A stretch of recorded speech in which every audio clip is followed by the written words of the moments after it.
C'était pas facile, mais on les a bien gérés. Voilà, ils nous ont mis en difficulté, notamment sur les transitions. Voilà, sur cette première période. Et puis par contre, je trouve qu'en deuxième, voilà, on a bien réagi, on a pris des risques, on était beaucoup plus haut, on a maintenu une pression plus dans leur camp. Alors, bien sûr, en s'exposant de temps en temps sur quelques contres, mais voilà, quand tu perds, à un moment donné, tu n'as pas le choix, tu es chez toi, tu veux égaliser, donc tu pousses, quitte à te découvrir un tout petit peu sur ta ligne arrière. Voilà, et là, par contre, l'état d'esprit était excellent. Voilà, elles n'ont pas lâché, on a poussé, je les ai trouvées en face. Voilà, elles ont eu du mal à terminer ce match, elles ont été dans le dur sur le plan physique aussi. Voilà, malheureusement, voilà, elles ont tenu. On n'a pas réussi à trouver la brèche et à marquer ce but, même si je pense qu'on n'en était vraiment pas loin. Mais enfin, au final, on perd le match quand même. Donc l'état d'esprit est bon. Contre Fleury, ça nous a permis de prendre les points, mais ce soir, ça n'a pas suffi. Jocelyn, juste un mot sur Marie. Hier, vous parliez d'inquiétude et de l'appréhension sur le synthétique. C'est pour ça qu'elle sort à la mi-temps ou il y a plus que ça? Ouais, il y a un mélange de choses. Peut-être il y a une appréhension. Voilà, peut-être voilà, on a été un peu trop rapide sur les étapes, mais c'est vrai que voilà, peut-être les mises en difficulté par rapport à l'intensité du match et le niveau. Voilà. Elle était bon, selon moi, elle n'était pas encore tout à fait prête. Donc, en tout cas, a posteriori, l'analyse, voilà, on va peut-être encore continuer à travailler pour l'amener en capacité de gérer l'intensité de ce type de match.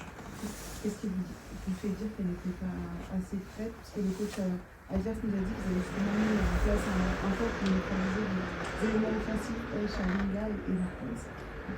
Oui, alors après, effectivement, voilà, ils nous ont bien encerclés, mais après par rapport à Marie, on n'a pas retrouvé ce soir l'impact physique, notamment les qualités qu'on peut avoir en point de fixation devant la ligne. Après, on sait qu'elle avait des consignes de rester entre les lignes et de pas trop se projeter dans la profondeur. C'était plutôt le job de Tabitha et de Grace. Mais bon, voilà, même si effectivement, voilà, il faut dire que la ligne arrière a bien défendu et a bien géré la profondeur au niveau du Bayern sur cette première mi-temps. On a manqué, nous, d'impact et de solidité devant la ligne pour pouvoir conserver le ballon. Est-ce que Marie-Antoine Katoto serait peut-être plus à l'aise avec un système de 4-4-2 en jouant avec Tabitha juste à côté d'elle, justement pour avoir une meilleure distribution? Oui, c'est une des pistes de réflexion. Là, effectivement, il va falloir voir, voilà, analyser et voir les pistes d'amélioration et pourquoi pas effectivement changer de système. C'est quelque chose qu'on évoquait maintenant avec la cadence des matchs tous les 3 jours. C'est une option qu'on a évoquée mais j'ai décidé de ne pas suivre parce qu'on n'avait pas eu le temps de la travailler. Mais effectivement, c'est une des pistes pour pouvoir améliorer et exploiter au mieux Marie, a fortiori avec l'absence de Sandy. Ouais. Et justement, avec la cadence des matchs, est-ce que vous avez cette possibilité de faire tourner, vous voyez, qu'elles puissent se récupérer? C'est ce que je mets en place depuis 2 mois. J'ai essayé de mettre une rotation en place. Maintenant, sur le plan offensif, on a quand même une infirmerie qui est pleine. J'avais le feu vert médical que pour 15 minutes pour Ramona ce soir. Liqueux a enchaîné juste après plus de 3 semaines d'arrêt, 60 minutes contre Fleury. Et là, voilà, même si elle a été très performante pendant 1 heure, voilà, forcément, il faut qu'elle ait quelques matchs pour retrouver le rythme. Voilà, Anna est blessée et Sandy, on l'a perdu pour une durée, je sais pas, j'espère pas plus de 10 ou 15 jours, on va voir comment ça va évoluer dans les prochains jours. Donc devant, on commence à se retrouver avec un petit peu moins d'options. C'est aussi d'ailleurs une des raisons pour laquelle on évoque aussi de repasser qu'à 2 attaquantes, parce que du coup, comme on en a un peu moins, voilà, et que pour l'instant, voilà, au milieu et derrière, on a moins de blessés, c'est peut-être aussi une des raisons pour lesquelles on peut changer de système. Est-ce que vous pensez que ces blessures aussi sont du fait de la qualité du terrain, par exemple au camp des loges, où le terrain est pas de très bonne qualité? Oui, ça fait partie des difficultés qu'on a en ce moment.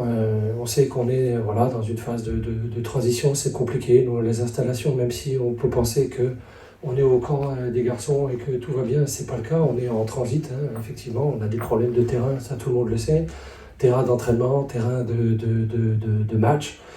Donc effectivement, voilà, ça aide pas, mais j'ai pas envie de me cacher derrière ces difficultés. Tout le monde connaît le contexte qu'on a en ce moment hein, au niveau du foot féminin. On sait que c'est un mal pour un bien parce que on veut aller dans des conditions, et on aura des conditions à court et moyen terme du standard d'un club qui a les ambitions du PSG. Donc voilà, maintenant il faut qu'on passe cette transition. On est dans le dur, si vous passez l'expression. Ça se concrétise aussi sur le terrain où on perd des points. Voilà, pour l'instant, on n'en a pas, à part Lyon, on n'en a pas encore perdu en D1 Arkema, mais on vient d'en perdre 6 sur 2 matchs donc en Ligue des Champions. Donc voilà, maintenant il faut continuer, voilà, c'est le message qu'on a nous en interne. Voilà, rester soudés, continuer à travailler et prendre les matchs comme ils viennent pour attendre cette deuxième partie de saison où on sait qu'on aura fini cette transition et on sera dans des conditions bien meilleures pour travailler. Même au niveau du staff, même au niveau, je sais qu'il y a des supports qui vont arriver, il y a une grosse réflexion sur la restructuration, tout ça va venir. En attendant, il y a des matchs à jouer, il faut continuer et voilà, il faut qu'on reste performant. Juste avant. Coach, 2 games, 0 goal, 3 goals considered, 0 scored. Do you feel any pressure to turn things around in PSG? Oui, of course. Pas en français, voilà. Yeah, it's a translation, so I will say in French. Oui, c'est un peu ce qu'on a dit tout à l'heure.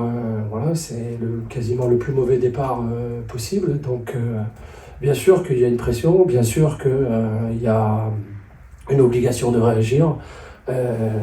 Comme je l'ai dit, hein, on est au pied du mur, donc voilà, on est encore en vie, mais sur un fil.